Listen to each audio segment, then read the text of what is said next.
ang pinakamasayang Noche Buena ni Vic Soto. Dinalaw nga siya ng kanyang anak na si Paulina Soto kasama ang apo na si Sachi. At ang saya ng playtime ni Natalie at Sachi. Maaga nga silang dinalaw bago ang Christmas Eve. Ang saya makitang close si Natalie.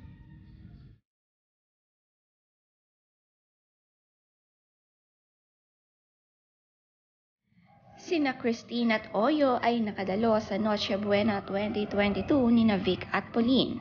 Nandito rin ang kapatid ni Vic na sina Val at Maru Soto.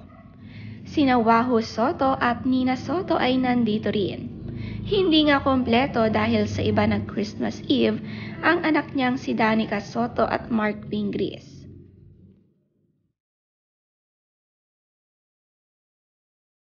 Napakaganda nga ng setup ni Pauline Luna sa table for Christmas. First Christmas celebration nga nila ito sa kanyang bahay na nilipatan nila ni Vic.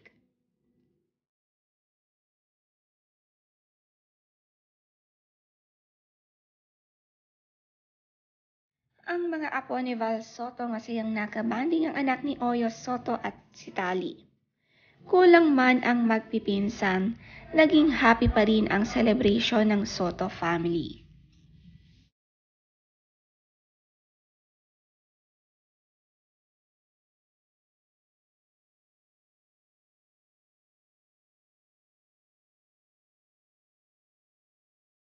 Napakasaya ng dinner ng Soto family, talagang nakakabusog ang handaan. Sina Maru Soto palaging sumasama sa lahat ng celebrations ng kanyang kapatid.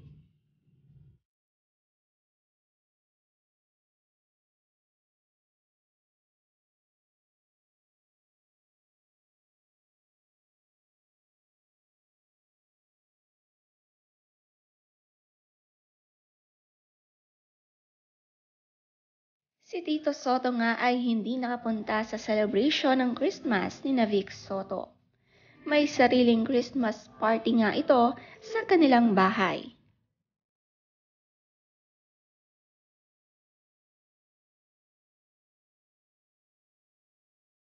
Pero kahit ganoon, tatlong Soto brothers naman ang nakapagsama-sama ngayong Pasko.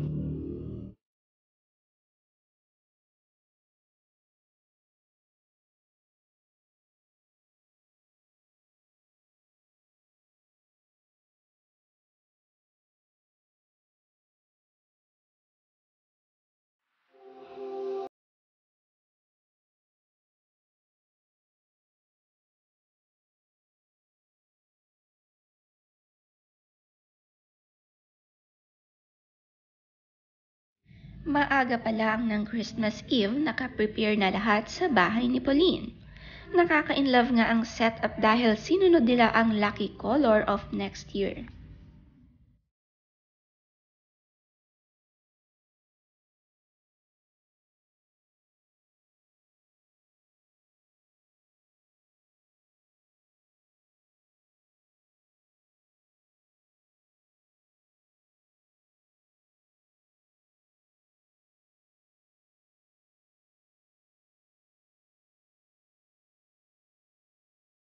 National Anthem.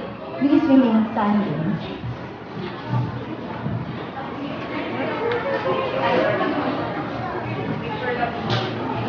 Hi everyone! Please stand up and put your right hand over your chest as we sing the Philippine National Anthem. Bayang Magiliw. Hands up, awit!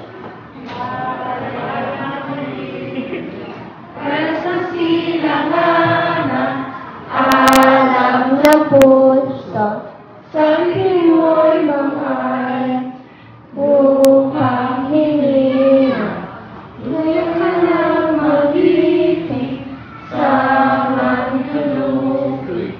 Di ka masisiig sa dagat at bundok, sa simula, sa langit mong mukha, may dinagagtula at awit sa mayroong minamahal, ang isa't niyang mata at mo'y tagumpay na naniningit, ang bituin at kalab ng kaya, ang may magdidilig,